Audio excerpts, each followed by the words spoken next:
Good evening, welcome to the State of Business on our television with me, Kavishka Pereira. Let's take a look at today's headlines. Trade deficit reduces to $671 million in January 2019 from $701 million in December 2018. Export earnings passes $1 billion mark for second consecutive month. News in detail. According to the External Sector Performance Report for January 2019, released by the Economic Research Department of the Central Bank, the trade deficit continued its improving trend observed in recent months, reducing from $701 million in December 2018 to $617 in January 2019. The trade deficit was $1,049 million in January 2018. The significant reduction in the trade deficit was due to a combined effect of higher earnings from exports and a notable deceleration in import expenditure. Exports grew by 7.5% while imports declined significantly by 17.8% in January 2019. Tourist arrivals grew by 2.2% in January 2019, resulting in earnings from tourism of $458 million during the month. Workers' remittances in January 2019 amounted to $545 million, a notable reduction compared to January 2018. In the financial account, net outflows from the government securities market moderated in January 2019 compared to the second half of 2018. Meanwhile, the government repaid the international sovereign bond of $1 billion that matured in January 2019 as scheduled. With the settlement of the maturing ISB, the country's gross official reserves declined to $6.2 billion at end of January 2019. Consequently, Sri Lanka successfully issued ISBs amounting to $2.4 billion in March 2019, increasing the gross official reserves to $7.6 billion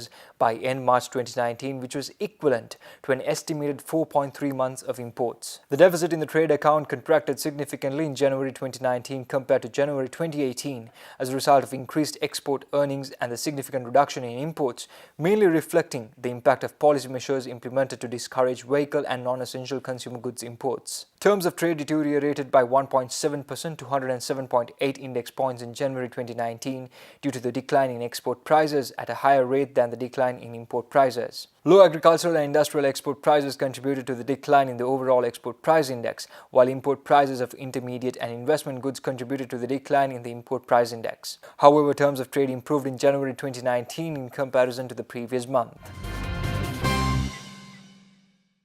According to the External Sector Performance Report for January 2019 released by the Economic Research Department of the Central Bank, Sri Lanka's export have got off to a positive start in 2019, recording healthy growth and topping the $1 billion mark, while regulatory measures checked imports, leading to a lower trade deficit in January. Industrial exports mainly contributed to the growth of export earnings, driven by textiles and garments, rubber products, machinery and mechanical appliances, and food, beverages and tobacco. Textiles and garment exports increased as a result of high demand for garments from the EU and the USA, as well as non-traditional markets such as India, Japan, Australia, China and Canada. Further, export earnings from rubber products increased during January owing to the improved performance in all subcategories. Export earnings from machinery and mechanical appliances also increased with increases in all subcategories, while earnings from food, beverages and tobacco exports increased, driven by manufactured tobacco. For the first time since February 2018, earnings from agricultural exports grew on a year-on-year basis in January 2019, mainly due to the growth in coconut, seafood, vegetables and unmanufactured tobacco exports. Earnings from coconut exports increased due to the rise in export earnings from both kernel and non-kernel products led by desiccated coconut and coconut fiber respectively. Export earnings from seafood continue to increase significantly owing to high exports to the EU market. However, despite an impressive increase in the export volumes of tea, its earnings declined marginally during January as a result of lower average export prices of tea. Considering the historical pattern of relative low level of exports being recorded during the month of January, reaching over $1 billion in export earnings in January 2019 is noteworthy. Accordingly, export earnings increased by 7.5% to $1.038 billion in January, driven by increased exports from all major sectors. Minister of Finance Mangala Samaraweera, who is in New York to represent Sri Lanka at the Financing for Development Forum of the UN Economic and Social Council, called on the Secretary General of the United Nations Antonio Guterres on 16th April. At a meeting, the Secretary-General recalled his visits to Sri Lanka in the past, including his first visit in 1978. Stating that he was impressed by the peaceful resolution of the recent political crisis in Sri Lanka, the Secretary-General reaffirmed the commitment of the United Nations to continue to support the people of Sri Lanka, including the reconciliation and sustainable development agenda. WHO today released new recommendations on 10 ways that countries can use digital health technology accessible via telephones, tablets and computers to improve people's health and essential services. Over the past 2 years, WHO systematically reviewed evidence on digital technologies and consulted with experts from around the world to produce recommendations on some key ways such tools may be used for maximum impact on health systems and people's health. One digital intervention already have positive effects in some areas in sending reminders to pregnant women to attend antenatal care appointments and having children return for vaccinations. Other digital approaches reviewed include decision support tools to guide health workers as they provide care and enabling individuals and health workers to communicate and consult on health issues from across different locations. Ambassador of Sri Lanka to the Russian Federation, Dr. Dayan Jathalaka, paid a courtesy call on his Singaporean counterpart Lim Keng Hua on 16th of April. Hua, a veteran diplomat, served as Singaporean ambassador to Philippines and director for international organizations MFA before she assumed her duties as the head of diplomatic mission in Moscow in 2012. The ambassadors had a lengthy discussion on the transformation of Singapore as well as on Singapore's view of global dynamics today and Asian perspectives of the Indo-Pacific concept. Ambassador Lim also gifted Ambassador Jathalaka 3 books on Prime Minister Lim Kuan Yew and by leading Singaporean thinkers on international relations. Stay tuned for more news after this short commercial break.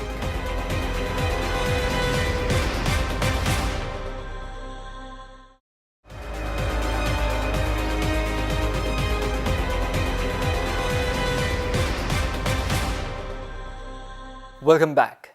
The Solar Industries Association of Sri Lanka today held a press conference to brief the media on how solar power can be utilized to overcome the electricity crisis faced by the country.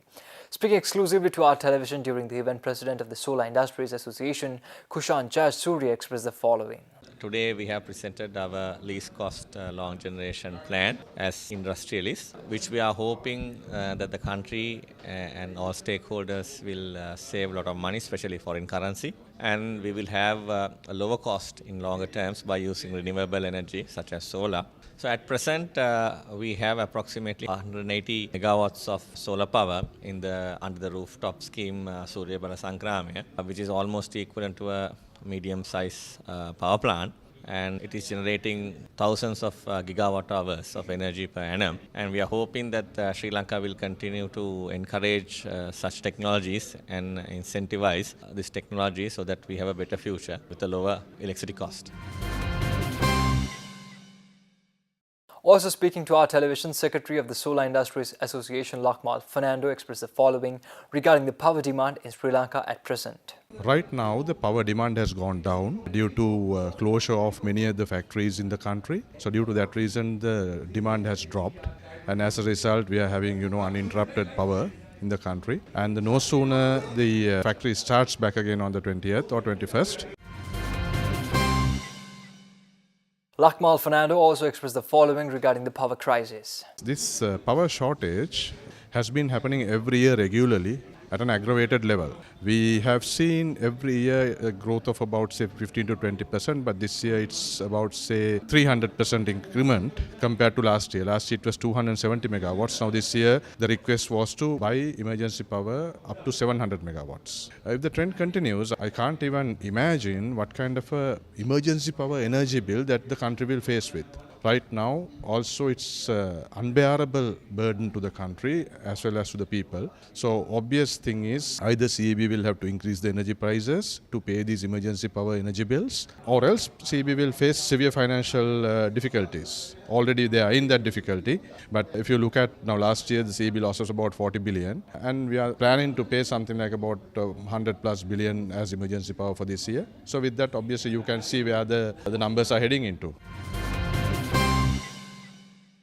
Fernando also said the following regarding the repercussions the country might face if the current energy crisis continues. If this continues without the intervention of energy sources such as solar power, we will have to continue to pay for supplementary energy sources such as emergency power. And as a country, we will have severe repercussions as a country. So the entire country will have to, pay very high energy rates to consume your energy, day-to-day energy requirements, or else there won't be a utility.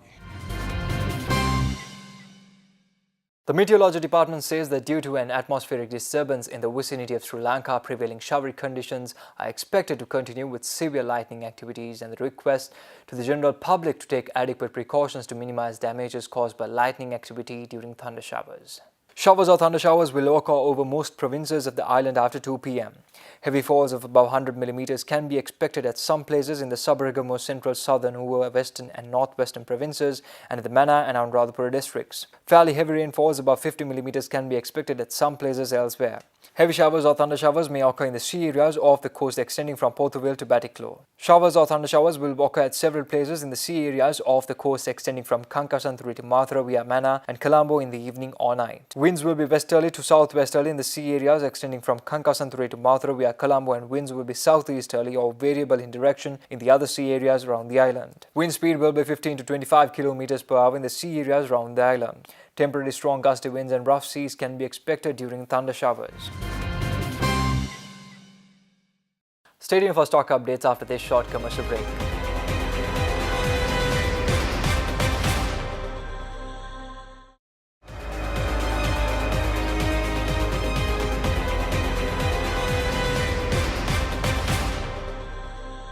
Welcome back. Trading at the Colombo Stock Exchange ended on a mixed note today. The All-Share Price Index gained 3 points to close at 5,606.35 and the S&P/SL 20 dropped 5.39 points to close at 2,710.27. The turnover was 200.2 million rupees and 6.7 million shares were traded. Next up is Forex rates.